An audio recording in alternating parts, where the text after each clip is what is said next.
नमस्ते दोस्तों, मैं अंकुर आर्य आप सबका एक बार फिर से स्वागत करता हूं आपके अपने YouTube चैनल सत्य सनातन में।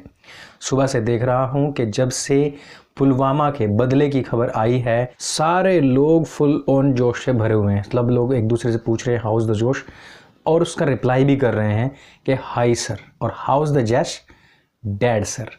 लेकिन मैं कहना चाहूँगा कि यहाँ पर आप लोगों को रुक जाना चाहिए, थोड़ा होश से काम लेना चाहिए, क्योंकि पाकिस्तान पीछे नहीं रहने वाला है। क्योंकि अभी अभी हमारे खुफिया तंत्र की तरफ से प्राप्त तस्वीरों के अनुसार वहाँ से कुछ ऐसे वायुयान जिनकी स्पीड बुर्राक से भी ज़्यादा तेज है, वहाँ से टेक ऑफ कर चुके हैं। इसलिए भारत को सावधान रहना चाहिए, क्योंकि ये किसी के भी दरवाजे पर फटक सकते हैं। लेकिन आप लोगों को सावधानी ये बरतनी है कि जब वो आपके दरवाजे पर आए, चाहे कितनी भी मिन्नत क्यों ना करे, लेकिन उनको भीख में टमाटर नहीं देना है। जी हाँ, यही हो सकता है केवल पाकिस्तान की तरफ से कि वो अगर अटैक भी करेगा तो वो अपने बहुत सारे भिखारी हिंदुस्तान भेज सकता है, और वो यहाँ से केवल कुछ टमाटरों का इंतज़ाम करके अपने देश में ले जा सकता है, ताकि उनके देश में चल रही टमाटर की किल्लत को पूरा किया जा सके। अगर आप और हम ये उम्मीद कर रहे हैं कि पाकिस्तान किसी भी तरीके से इसका बदला लेने की कोशिश करेगा या फिर अपने डायलॉग्स को दोहरा कर, तो पाकिस्तान में भी लोगों ने चूड़ियां तो नहीं पहनी हुई, उनको दोहरा कर और भारत से बदला लेने का प्रयास करेगा, तो आप उन ख्यालों से बाहर निकल जाइए। पाकिस्तान ने तौबा तौबा करके टमाटर मांगा था, और हमारे देश के सैनिकों ने उनको पूरा का पूरा टमाटर सॉस ही दे दिया है। तौबा तौबा करे, और ये तौबा तौबा का मुकाम है इस वक्त। तौबा तौबा तौबा तौबा तौबा तौबा तौबा तौबा तौबा तौबा तौबा तौबा। आज ब्रह्म मुहूर्त से ही पूरे पाकिस्तान का मुहूर्त खराब करने निकले हमारे वायु सैनिक। जब वापस लौटे तो उसके बाद में पाकिस्तान ने सबसे पहले तो इसको नकार दिया कि हमारे यहाँ पर ऐसा कुछ हुआ ही नहीं है। दूसरा पॉइंट आया कि उसने कहा कि यहाँ पर कोई भी कैजुअलिटी नहीं हुई है, अर्थात हमारा कोई भी व्यक्ति वहाँ पर मारा नहीं गया है। पाकिस्तान अपनी इस बात में खुद ही फंसा हुआ दिखाई दिया, क्योंकि यदि आप और हम डीपली जाएं कि किस प्रकार से वायुसेना टारगेट करती है, तो वो हमने देखा भी था कि वो पूरी तरीके से जो पिन पॉइंट होता है वहीं पर टारगेट करती है, और आज की जो टेक्नोलॉजी है वो पिन पॉइंट पर ही काम करने वाली होती है। उसके बाद हम देखें कि पाकिस्तान ने फिर क्या किया। 11 बजते बजते तक फिर खबर आई, वहाँ के विदेश मंत्री ने कहा कि मैं अभी प्रधानमंत्री से मिलने के लिए जा रहा हूँ और वहाँ पर मीटिंग होगी, और भारत ने जो किया है वो अच्छा नहीं किया है और उसका माकूल जवाब दिया जाएगा। उसके बाद में फिर क्या हुआ, दोपहर तक आते आते पाकिस्तान की संसद बैठी, और विपक्षी पार्टियों ने, जो सपक्ष पार्टियां, जो सत्तारूढ़ पार्टी है, उसके मंत्रियों के सामने ही शेम शेम चिल्लाना शुरू कर दिया कि ये बड़े ही शेम की बात है, शर्म की बात है। तो इस तरीके से जैश ए मोहम्मद का अंत स्वयं मिराज भारत से करने के लिए गया, और उसके जितने भी ठिकाने पाक ऑक्यूपाइड कश्मीर में कहिए या फिर खुद पाकिस्तान में भी भारत की सेना अंदर 40 किलोमीटर तक घुस करके उसके जितने भी ठिकाने थे उनको उड़ा करके आई है। पाकिस्तान के प्रधानमंत्री अब तक कह रहे थे कि प्रधानमंत्री नरेंद्र मोदी जी अगर हमको कुछ सबूत दें तो हम कार्यवाही करेंगे। शायद ये भूल रहे हैं, नरेंद्र मोदी जी पंचवर्षीय योजना में विश्वास नहीं रखते हैं। नरेंद्र मोदी जी उन कार्यों में विश्वास रखते हैं जो उनके स्वयं के हाथ में हो, जिसको वो स्वयं लीड कर सके और स्वयं ही उसको अंजाम तक पहुंचा सके। हमने कल ही देखा कि किस प्रकार से जो सैन्य स्मारक था उसकी डिमांड पिछले 70 साल से चल रही थी, लेकिन आज तक पूरा नहीं हुआ था। लेकिन नरेंद्र मोदी इस मामले में जाने जाते हैं कि जिस चीज़ का शिलान्यास वो करते हैं उसका उद्घाटन भी वो खुद ही करते हैं। मैं आपको बताऊं यहाँ पर कि ये मेरा और मेरे बड़े भाई का बचपन का एक सपना था कि एक सैन्य स्मारक होना चाहिए।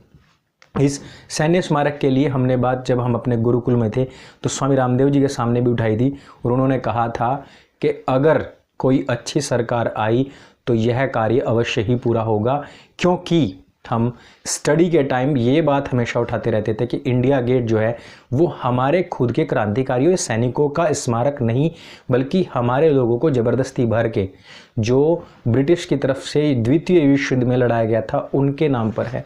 और हम अमर जवान ज्योति वहाँ के लिए मनाते हैं, जबकि उसमें हमारी फ़ौज का कोई स्थान नहीं है। अब जो दूसरा बचता है, स्वतंत्रता संग्राम में जितने भी सेनानी थे उनका जो स्मारक है उसकी बात, तो वो जब भी आएगी तब आएगी। लेकिन मैं ये फिर याद दिलाना चाहूँगा कि इमरान खान को अभी तत्काल में ही नरेंद्र मोदी जी के द्वारा जितनी भी गतिविधियाँ हुई हैं, जितने भी कार्य उनके द्वारा किए गए हैं, क्या उनसे उसको समझ नहीं आया था? यहाँ हिंदुस्तान में यदि मोदी थोड़ा भी कोई कार्य करता है तो उसके दूरगामी प्रभाव पहले से पहले ही जांचना शुरू कर देते हैं। यहाँ यार फ्री के बैंक अकाउंट खोले थे तो कितने सारे लोगों ने, जिनके पास में बैंक में जमा करने को पैसा नहीं था, उन्होंने भी कहा था कि नरेंद्र मोदी ये जो अकाउंट खुलवा रहा है इसके पीछे कोई बड़ा काम करने वाला है। जब नरेंद्र मोदी ने कहा कि आप साफ सफाई कीजिए, जब नरेंद्र मोदी ने कहा कि आप योग कीजिए, तब हमारे देश के आम और साधारण लोगों ने कहा कि इसके पीछे कुछ ना कुछ नरेंद्र मोदी की बड़ी योजना कार्य कर रही है। और वो हमने फिर बाद में देखा आयुष्मान भारत के रूप में, नोटबंदी का रूप में देखा। उसके साथ ही साथ हमने देखा कि नरेंद्र मोदी ने किसी भी किसान का कर्जा माफ़ नहीं किया। तब भी किसानों की आंखों में ये आशा थी कि कर्जा माफ़ नहीं किया तो कुछ और करेगा, लेकिन जो भी करेगा वो अच्छा ही करेगा। यार मेरे देश का एक मामूली सा किसान, एक मामूली सा मजदूर नरेंद्र मोदी के आंखों के इशारे बदलने से ही पहचान लेता है कि नरेंद्र मोदी आगे कुछ अलग और नया स्टेप लेने वाला है। तुमको किसने एक देश का प्रधानमंत्री बना दिया कि नरेंद्र मोदी लगातार बोल रहा है और तुम कह रहे हो कि हमको सबूत दे दीजिए और फिर हम कार्यवाही करेंगे? मैं दोहराना चाहूँगा कि नरेंद्र मोदी पंचवर्षीय योजना या एक वर्ष योजना पर भी काम नहीं करता, उसका फैसला ऑन द स्पॉट होता है। तुम लोग किसको नकारना चाहते हो? हाफिज सईद को नकारना चाहते हो? मेरे पास में वो सारे वीडियो क्लिप्स हैं। 3 फरवरी सन 2019 हाफिज सईद ने पाकिस्तान में खड़े होकर के खुद भारत के खिलाफ बयानबाजी की, कश्मीर के खिलाफ बयानबाजी की, लेकिन आज इमरान खान हमसे सबूत मांग रहा है। आप वीडियो सुनिए। बड़ा तुमने शोर मचाया, आतंकवाद आतंकवाद दहशतगर्द, सारी दुनिया को परेशान किया ये शोर मचा मचा के, पर तेरे शोर का तुझे इंशाल्लाह कोई। उसके साथ ही साथ जैश ए मोहम्मद का सरगना खुद पाकिस्तान में खड़ा होकर के भारत के खिलाफ बोलता है, लेकिन इमरान खान भारत से सबूत मांगता है और फिर कहता है कि हम कार्रवाई करेंगे। तुमने नरेंद्र मोदी को समझ क्या रखा है? यदि इतने सारे सबूत मैं एक आम आदमी मेरे पास में हो सकते हैं, तो क्या इमरान खान के पास में ये सब बातें नहीं पहुंची होंगी? बिल्कुल पहुंची होंगी। लेकिन यहाँ इमरान खान जो कह रहा है कि मैं पठान का बेटा हूँ और मैं अपनी बात से नहीं मुकरता, कि कोई फिल्म चल रही है, फिल्म की शूटिंग चल रही है, कैसे डायलॉगबाजी करने की ज़रूरत थी? भाई जो काम होता है वो करके दिखाओ। हमारे देश के लोगों ने तुम्हारे अंदर घुस करके वो काम कर दिया जिसकी गंद की वजह से तुम्हारे पूरे पाकिस्तान में सड़ांध मची हुई थी, लोगों का जीना दूभर हो रखा था। इस बात से इमरान खान को कुछ सीखना चाहिए, कुछ सीख लेनी चाहिए और समझना चाहिए कि किस प्रकार से आतंकवाद से लड़ा जाता है। लेकिन इस पूरी की पूरी युद्ध में एक चीज़ जो नहीं हुई है वो है जैश ए मोहम्मद का सरगना नहीं मारा गया है, उसका साला मारा गया है, लेकिन जैश ए मोहम्मद का सरगना बच गया है। अब हमें ये देखना होगा कि अगली रणनीति क्या होगी। हालांकि इसका बदला लेने के लिए खुद पाकिस्तान ने कच्छ के रण में, यानी कि जो खाली मैदान होता है जहां पर कोई सैन्य दल नहीं होने की उम्मीद थी पाकिस्तान को, वहां पर एक छोटा सा ड्रोन भेज करके भारत को उड़ाने की कोशिश की थी। लेकिन जैसे ही वो भारत की सीमा में एंटर हुआ उसको उड़ा दिया गया और पाकिस्तान के मंसूबों के वहीं पर चिथड़े उड़ गए। इस प्रकार से आज का ये पूरा घटनाक्रम, चाहे उसमें आप आज का नरेंद्र मोदी जी का स्पीच सुने, ऐसे तो जोड़ने को उसमें बहुत कुछ जोड़ सकते हैं, बहुत सारी जोशीली चीज़ें हुई हैं, लेकिन जो कंक्लूज़न है वो यही है कि भारत में रखे हुए मिराज ने आज मोहम्मद को नेस्तनाबूद कर दिया, उसका नामो निशान मिटा दिया है।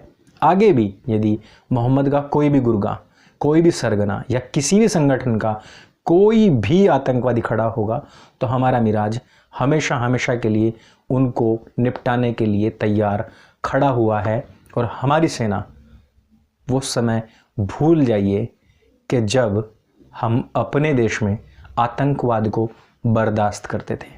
पाकिस्तान की वायुसेना का हमको पूरी तरीके से ख्याल है, हम जानते हैं, और यूएन में तुम्हारी क्या क्लास लगी हुई है वो भी हम जानते हैं। और आज जो कार्यवाही पाकिस्तान पर और जैश ए मोहम्मद के ठिकानों पर हुई है, उसका भी पाकिस्तान ऑफिशियली कोई रिप्लाई नहीं दे सकता है। ये भी भारत का बच्चा बच्चा जानता है। और अगर उधर से एक कंकर भी फेंकी गई तो इधर से उसका जवाब बारूद से मिलेगा, ये बात भी हमारा बच्चा बच्चा जानता है।